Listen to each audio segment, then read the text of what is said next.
नमस्कार, मैं हूं आपके साथ आशीष आर्यन। आप देख रहे हैं वंदे विहार। फेसबुक पर इस वीडियो को देख रहे हैं तो हमारे पेज को फॉलो करें, यूट्यूब पर देख रहे हैं तो हमारे चैनल को सब्सक्राइब करें और लाइक कमेंट जरूर करें। तो दोस्तों, अग्निवीर सबको याद होगा।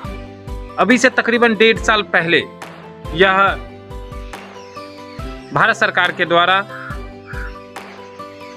तीनों सेना बल में नियुक्ति के लिए यह योजना लाई गई थी और अभी यानी यूं कहे कि इसका जो जन्म ही हुआ था एक विवाद में, लेकिन फिर एक कल से एक विवाद और गहराता जा रहा है। जो पूर्व सेना अध्यक्ष मनोज नरवणे की एक किताब से निकल कर आती। जो पूर्व सेना अध्यक्ष है, उन्होंने कहा कि उनकी जो सिफारिश थी वह 75% अधिकारियों की परमानेंट नियुक्ति की थी, ना कि ये 4 साल जो 25% को परमानेंट करने की जो अभी है उनसे एकदम उलट की थी। लेकिन वो सेना के लिए नहीं और एक सिर्फ थल सेना के लिए था, ये उनका कहना है उस किताब में। और किताब से लगातार इतना बात क्यों बढ़ता जा रहा है, तो आप लोग को पता होगा कि कोरोना दौरान में ही या जब इस तरह के फैसले लिए गए थे, कई जगह तो आगजनी हो गई थी, जिसको लेकर काफ़ी युवाओं में आक्रोश देखने को मिला था।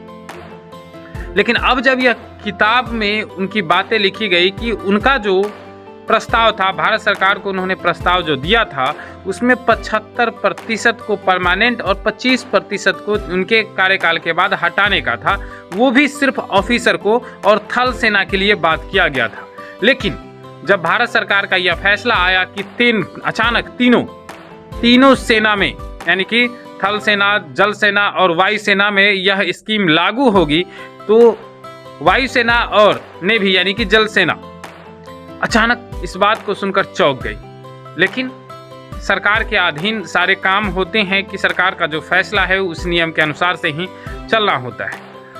इसको लेकर उन्होंने अपनी किताब में इस बात का जिक्र किया है, जिसको लेकर अब माहौल लगातार गरमाया जा रहा है कि कैसे युवा की जो आज के नए युवा जनरेशन है उनके भविष्य को कैसे अंधकार में डाला जा रहा है। उन्होंने एक और बात कही थी कि उनका जो मंथली जो इनकम है वो 20,000 रखने का उनका प्लान था, लेकिन नरवणे जी के काफ़ी सिफारिश के बाद उसे 30,000 तक मंथ किया गया था।